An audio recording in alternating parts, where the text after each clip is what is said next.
only 16 minutes from here, according to Google Maps, and I live in Bly. So it's the only place I could find. Yes? So you can serve as a pastor here then? I could serve as a pastor. Well, that would be tricky because currently I'm doing the role of campus pastor at Noosa Christian College. It's basically chaplaincy during the week and pastoral ministry, and so it's quite a intensive role, but I love coming to visit you guys, and maybe I'll get to see you guys a little bit more frequently. It'd be nice to connect with you all. So it's very nice and close, a lot closer than Noosa from where we live. So yeah, I've been up there for almost 2 years now, and it's going really fast. I spent all of my time there during something called COVID. So that's been interesting. On my 3rd month at the new church, my first church alone, everybody just decided to leave. And I thought to myself, I'm probably the worst pastor in history. I come to a church and everyone takes off. You know, they're all locked down. They don't want to attend church. I'm like, this is not how you do church growth, right? But sure enough, over the last little while, it's taught me to rethink things. And I guess our strategy really has been, how do we care for the people that felt isolated, who separate themselves, and thinking how we can reach out to them and connect with them again, which no doubt you have people like that in your community too. So I'm hoping today some of that will feed into what we're sharing. But so that's a little bit about what I've been doing these last 2 years. Before that I was at Toowoomba, and before that I was at Southside Brisbane. So actually I feel like this is a South Brisbane reunion because Annapaula and Jared were at South Brisbane Church when I was there 10 years ago, and Alex and his family were at the church as well, and they came to visit. So I walked in and I'm like, South Brisbane has moved to Maroochydore. Wow, what is going on? And I always see Hanny, so that's nice. Anyhow, if you have a Bible, we are looking at Luke chapter 15. So if you'd like to follow along, there's a little message on this pulpit, which maybe you've not seen, but it says, "Sir, we would see Jesus." I hope you see Jesus today, and I really do. That's what this is all about. So Luke chapter 15, probably a familiar one to you if you've been in church a couple times. You've probably heard sermons on this chapter. So I hope something today you'll be able to take away which will be a benefit. If it's your first time, for me, every time I hear this story, it is like first time again. I love the message. Sometimes it feels like you're standing on the mountain of the Bible. Luke 15, right at the beginning, we see this context. So Jesus is meeting often in people's homes, traveling around Galilee and Samaria and all the places that he shouldn't be, really. One person said that Jesus ate his way through the Gospels. I like that picture. You know, every time you see Jesus, he's not behind a pulpit. I mean, that happens once or twice. But where is he mainly? It actually says that he's reclining at people's tables. He's sitting back. You know, what does it look like to lean back today? Can you imagine it might be a little bit uncomfortable in a pew, but, you know, reclining back in the seats of people's homes and eating their food. And he's traveling throughout the region, going from notorious sinners' home to notorious sinners' home, eating their food and hanging out with them. Quite an uncomfortable thing to look at if you were there in person, because that's not the kind of people a good, esteemed rabbi should be hanging out with. Is he condoning and encouraging this? The questions come frequently. And in this particular episode, in this particular scene, it says that tax collectors, verse 1, and other notorious sinners often came to listen to Jesus teach. So not only did they love that he came to visit, but they loved to go visit him. And when that happened, Jesus, as a good rabbi, would start to explicate and teach the Bible, the Word of God, to them in such a strange way. Usually, every time they heard a rabbi teach, it was so foreign. He's quoting this rabbi and referencing that rabbi, but this person, this teacher, Jesus of Nazareth, he cares. He's interested in me. That made some upset. It says in verse 2, this made the Pharisees and teachers of religious law complain that he was associating with such miserable, horrible, sinful people. We're sitting in a room today, and I want you to enter into the room that Jesus was teaching in. There was two groups. One group sitting there, and by no means is it this group here, but for we've kind of got a split, so it's nice to use that. So one group of people are notorious sinners, people that would never find themselves dead in a synagogue on Sabbath morning, never would listen to a rabbi. And on this side of the room, because surely, you can just imagine it, there's probably a little gap, they're clothed different, they smell different, they act different, and over here are the chief leaders, the religious leaders. They're sitting there and they're a little bit upset. You know what it looks like to complain when a person's upset? Have you ever been in a room where the room feels tense and you just feel like, I can't wait to get out of here? Yeah, imagine that. And they're complaining, so it's not just inside, but it's coming out. What do the complaints look like? Do people sound nice when they complain? I don't know. We're all at a church. We all know what it's like. Complaints happen here just like anywhere else. Are complaints usually a positive thing, smiling faces? No, this is awkward, okay? Get into the picture. Awkward room, tense, everything's uncomfortable. And so Jesus then starts to break down 3 interesting stories. No doubt some of you have heard. The first is a story about a sheep that takes off and leaves the flock, and the shepherd goes out searching for him. When he finds the sheep, he calls everyone and they have a party. They celebrate. In a Jewish town, in a village, whenever there was a party, everyone was invited, and everybody turned up, and it was like public news. This is something exciting that's happening. Now, the next one is of a woman who loses a coin, something very valuable to her. And when she goes looking, cleans the house, finds it all, what does she do? She calls everyone again. Another party. Let's celebrate. And then we hit this third story, which we're going to zero in on. Because the story is a lot longer, but it has some similar themes. It's about a son that comes up to his father one day and asks him, Dad, I want my inheritance. I want to leave. I'm not happy here. This is not where I want to be. I just want to go. And now, a lot of people have recognized that in a Jewish village, for a Jewish boy to ask his Jewish dad this question, what is he in essence saying? He's saying, you're dead to me, Dad. So imagine the awkwardness of that conversation and realize the rights of this father. If a son is disobedient according to Torah law, he had the right to drag his son before the village and stone him. Parents, how would you feel about that law? No, that's, the fear of that village would put into the child, I need to be respectful of my dad. But so this father has the right. He has the absolute right to stone his son. But what does he do instead? Pulls out his books, starts counting. Okay, let's sort this out. How do I divide this? I'm going to sell this part of the land. I'm going to have to lay off these workers. I'll take that money and I'll give it to you, son. And so he packs his bags, takes everything, and goes as far away from his dad as possible. He goes all the way to a faraway country and in lavish lifestyle just buys everything that you could imagine that you could want. Sure enough, the money doesn't last long, and we find out that a famine hits the land, and this is where it gets interesting, because the son chooses to go and work for a pig farmer. Now, remember the room. To hear in a Jewish room like this with the tense situation going on, for Jesus to say that the end of this son was that he ended up working for a Gentile pig farmer, like that's where the gasps would have been, right? For us, we kind of pass over and go, oh yeah. But like he did that? Like that's atrocious. That's the worst thing you could do.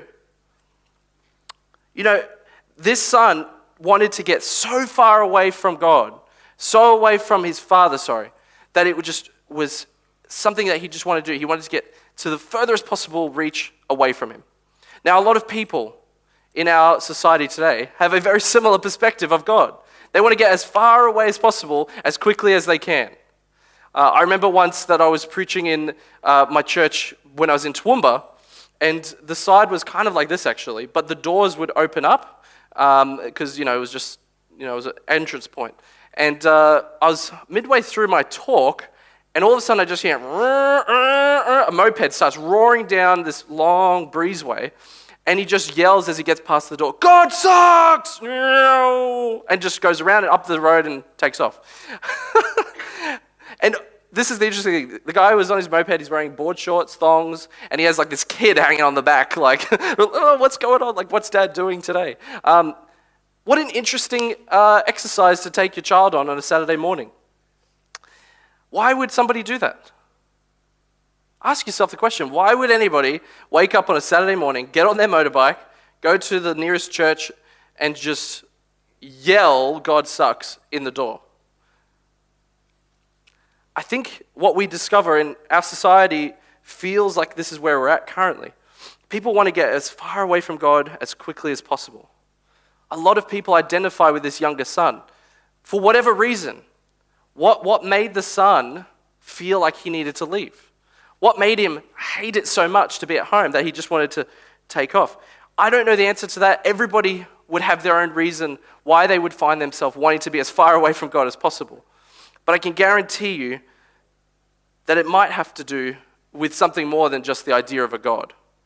Yeah, it might be a hurt that they're holding on to, and the only way we can actually find that out is through these two things, our ears. Listening to their hurts, listening to their pain. But the interesting thing is, nobody actually is sent out to search for this son.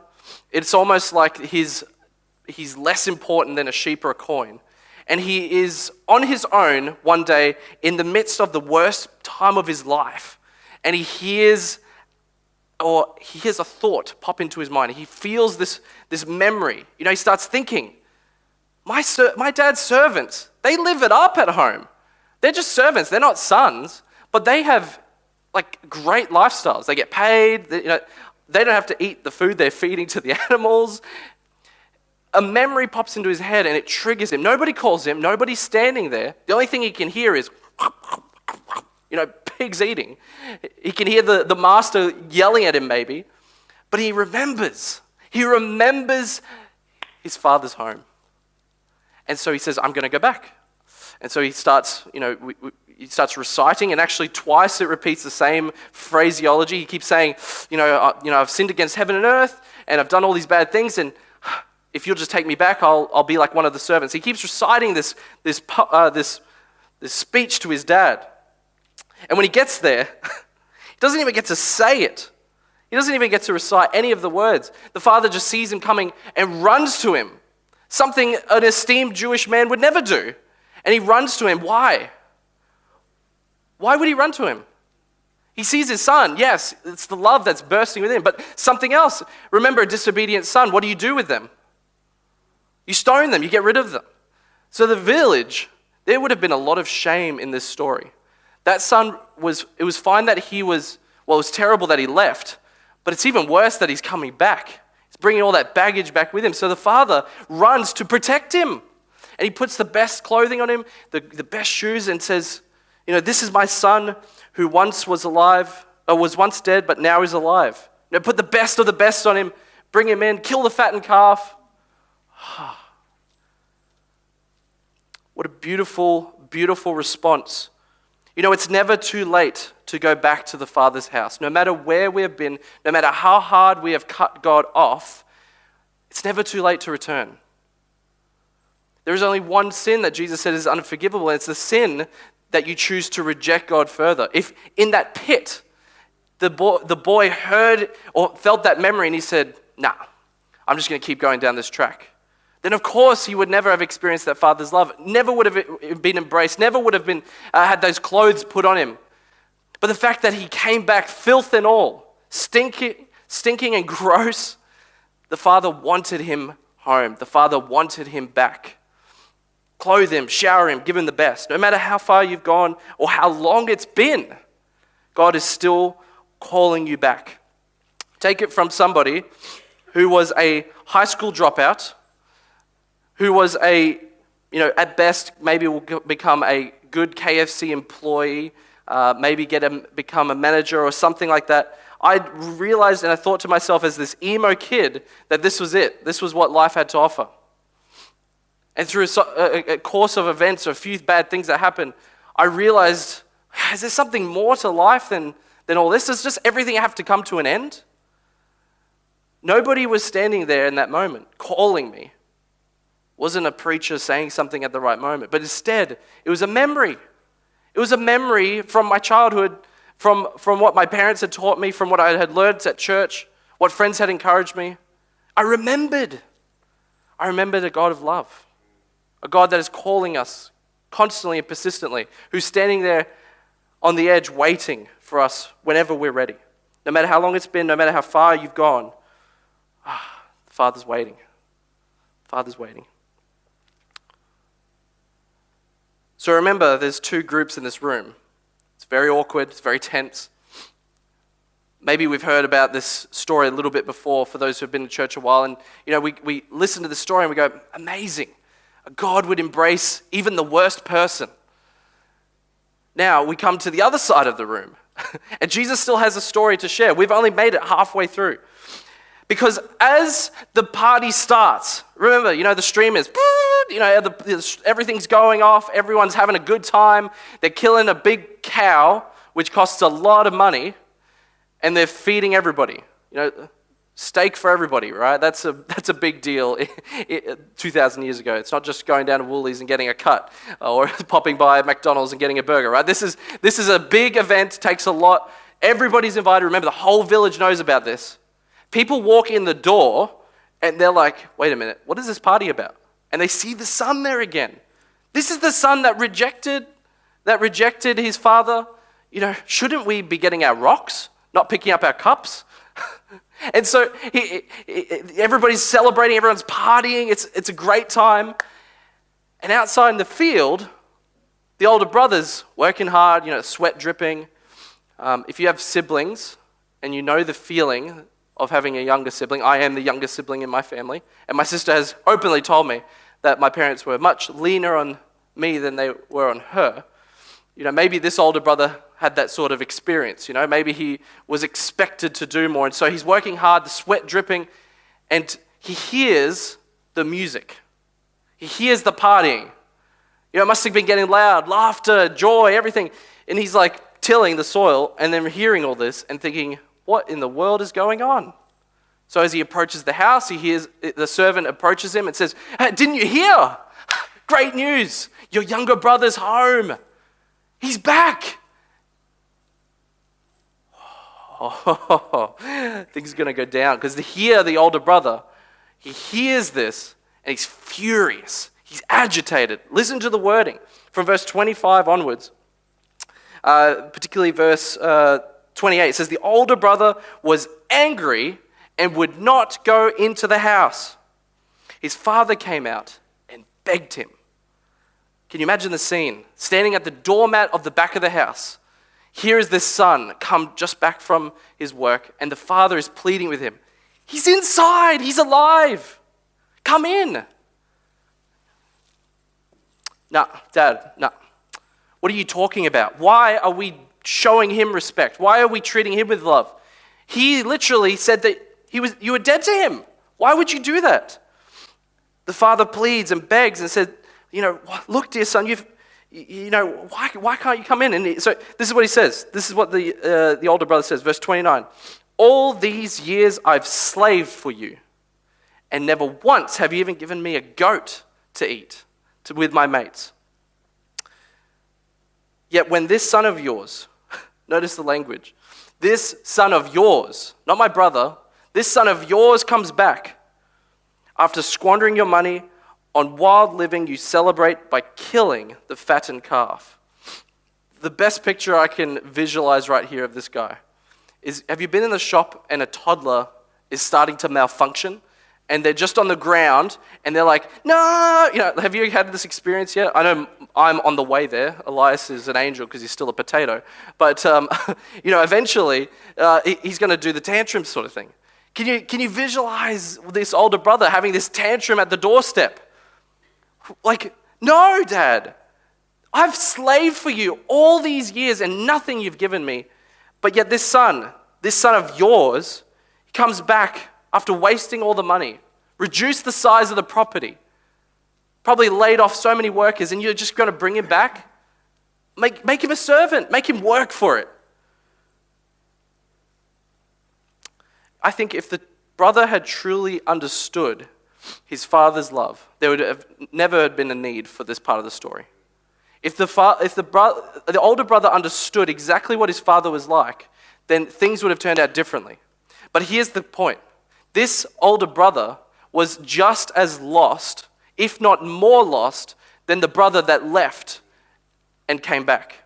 Because at the end of the story, you tell me which son is inside the party and which son is outside of the party.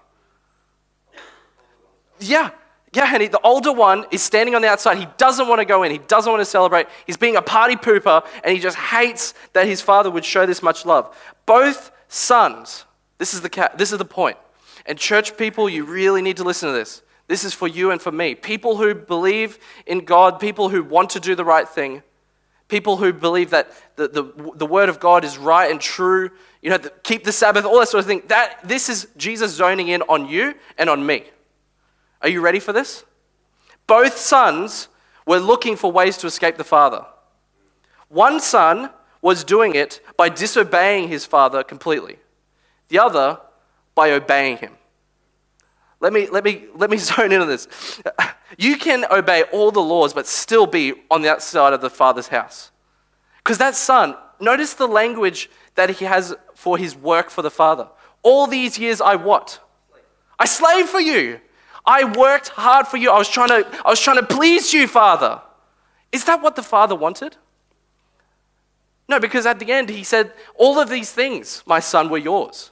Don't you realize everything was yours already? Once I die, you get the lot. Because your younger brother's obviously sold off his bit. But why then is he working so hard? Because he doesn't understand his father's love yet. I'm frankly afraid that many Seventh-day Adventists, people who come to church every single week, find themselves more as the older brother than the younger brother.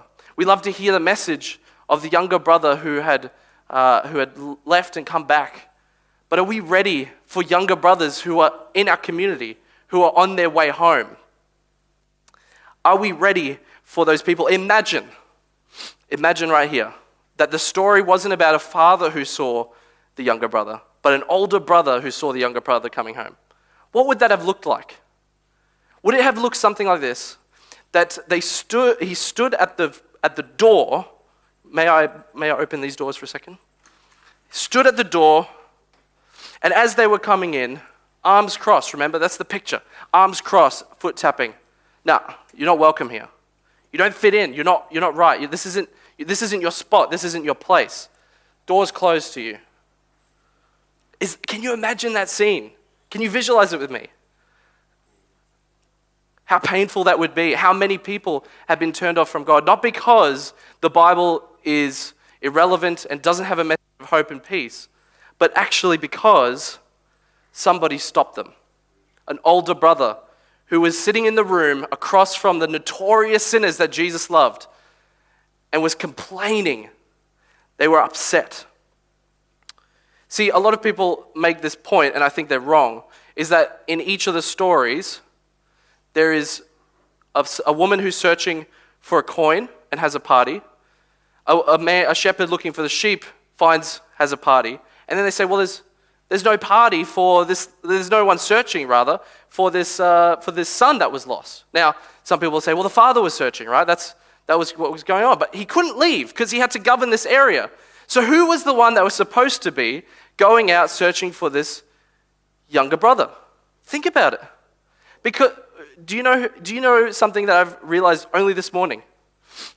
The older brother does know where the younger brother is. Because in his complaint, he hasn't even come to the party yet. He hasn't even seen the son. He knows exactly what he was doing. He was spending all the money on wild living. That's his complaint. The older brother knew exactly where his younger brother went, but never went searching for him. It was his duty as his brother to care for his younger brother and bring him home. But you know what? There is someone searching in this chapter. There is someone celebrating. Do you know who it is? Did you pick up who was the actual older brother in chapter 15 of Luke?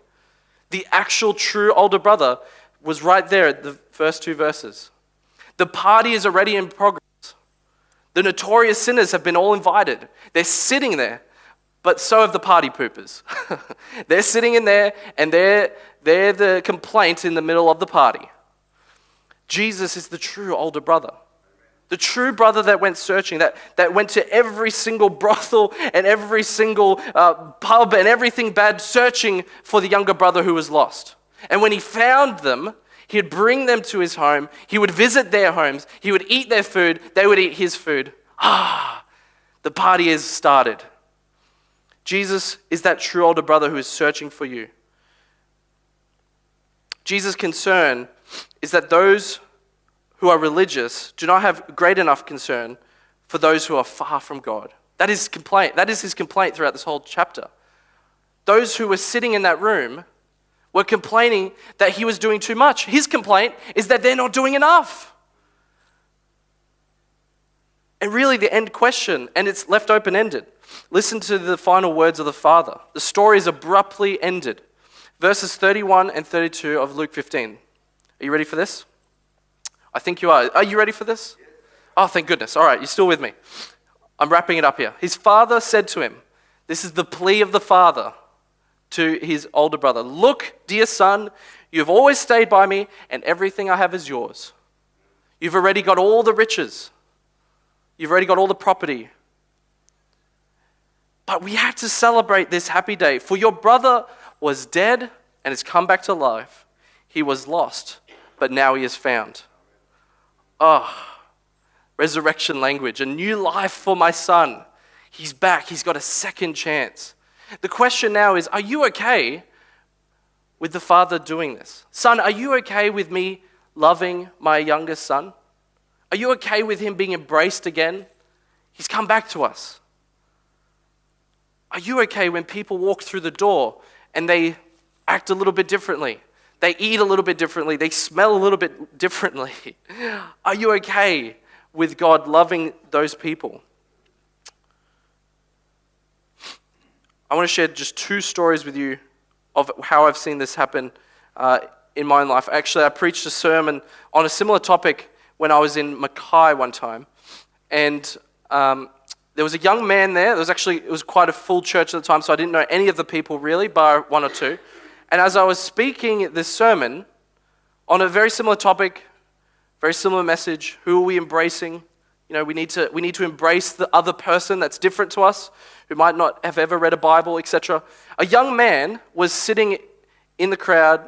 I didn't know him, but just visualize him wearing a hat, a hoodie, all that sort of thing. And after the church service, a lady pulled me up, and this was the children's Sabbath school leader. Now, children's Sabbath school leaders, great bunch of people. I think they do a lot of hard work and don't get paid for it. That's been my experience. So she pulls me up and she says to me, last week, Greg came to church first time. And I did something I regretted. I told him, young man, you're not allowed to wear hats in this church. First thing she said to him, young man, we don't wear hats in this church. Greg was, if I could just share the face that she said that she gave him, she only realized a week later, after this sermon, what it was like for this young man. Greg came back the next week and was in the church again, thankfully, because of the invite of his friends. He came because he went to an Adventist school, Carlisle Adventist, and decided to come to church because his friend invited him. His second time in church, he hears this message. And then Greg has this children's Sabbath school leader come to him and say to him, I am so sorry for the way I treated you last week. I am so sorry that I told you off. Greg then told her, and this is what she told me. Greg told her, the reason why I was wearing the hat and why I wear a hat is I have a psoriasis on my scalp that causes my hair to fall out. And he took the hat off for her, and there was a big bald patch. A young boy, still in high school, with a bald patch. Why wouldn't you want to wear a hat? Right? So when she said to him, you're not allowed to wear a hat in this church, all he could hear was, you don't care about me. You don't understand my journey. You don't understand my story. You don't understand my pain. I'm surprised Greg came back. How many people have been told about their clothing that they need to amend it before they return? And some of them never do return. Their older brothers catch them before the father can see. I'm thankful that lady listened to the voice better than the Pharisees listened to Jesus. Because in that moment she realized, I've made a big mistake. We don't need people standing with arms crossed at the front of the church. We need people with arms wide open, ready to embrace. And so she went and apologized and said to me, it's the most Christian thing I've done in my life. Apology. Just making an apology for the way that she'd made a mistake. It doesn't matter if you find yourself on the left side of the room or the right side of the room. What Jesus is saying is just come to me, all you who labor and are heavy laden. Bring your stuff and I'll deal with it. Imagine if Maroochydore Church was such a place where sinners and notorious, the worst of the worst, came in from the street and decided to hang out here. What would that feeling be like? Would they be attracted here? Could they recline here? Or would they just want to leave once the final song is done? Would they just feel so uncomfortable that as soon as the benediction is happening, they're sneaking out the back, never want to return? Ask yourself that question. Ask yourself that question, because it's not a building that really makes a big difference, right? It's people. It's a very nice building you have, by the way. I don't think that I have any concerns of the safety of being in this building. It's like, it's not going to cave in on me. It's, if they're coming to a church, it's because they're going to come meet you. And they're going to come meet me. Who are they going to find? Ask yourself that question. Who are they going to find? One more story. I have a few that I'll cut out this one. All right, so my neighbor, when I moved to Toowoomba, she and her mother, single mum with a 18-year-old daughter, were living in the duplex next door to us.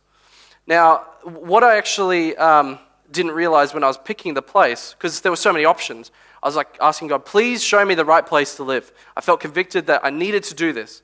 And so we ended up at this house, which Dari and I completely said, we don't really like this place, but we ended up there anyway because a conviction hit us.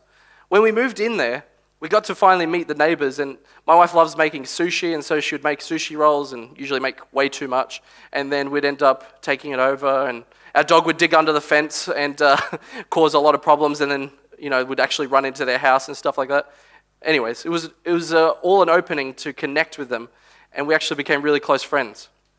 And through this time, it was about the space of 2 years, often I'd look out the window because I'd see red and blue lights flashing at night and wonder what's going on and look outside, and sure enough, there was an ambulance sitting out there, middle of the night. Over time, as I got to know them, and this was the best part of it, when they were actually moving out, they were moving a few suburbs over in Toowoomba, they actually said, could you help us? So sure enough, I got a couple of the church guys together, and they brought the Adra ute and all that sort of stuff, all the fun things, and we moved them. Now, in this moment, after she'd moved and she came and sat down on our couch again, eating our food, hanging out with us, she actually asked us, hey, here's $100, can I give this to you? That would have been such a nice gesture. And I said to her, wow, thank you so much, I appreciate it, but I didn't do it for the money. And I think in this moment, I was still like, well, where did that come from? This thought popped into my head and said, hey, listen, I didn't do this for your money. I did this because God has shown me love, and I just wanted to share that with you. Later on, I'm thinking, man, that was like Holy Spirit. Like, I did not expect that. So I said that to her, and her response was, wow, that is amazing. That's like, I've never experienced that in my whole life. Actually, my daughter just bought a Bible from the op shop. Would you be keen to meet up with her and study the Bible together? When I heard those words, I was like, I knew I was supposed to do this. God was answering my prayer. I want you to live here. I want you to connect with them. Because sure enough, we started studying the Bible together. And after a year and a bit, April 13, 2019, I still remember the date. And I go back to her Instagram, and she's got a picture there. She decided to be baptized and to commit her life to Jesus. A girl who came from Kingaroy with her mum, a guy who came from Logan with his wife, find themselves in the same building right next to each other. God's leading that, obviously, right?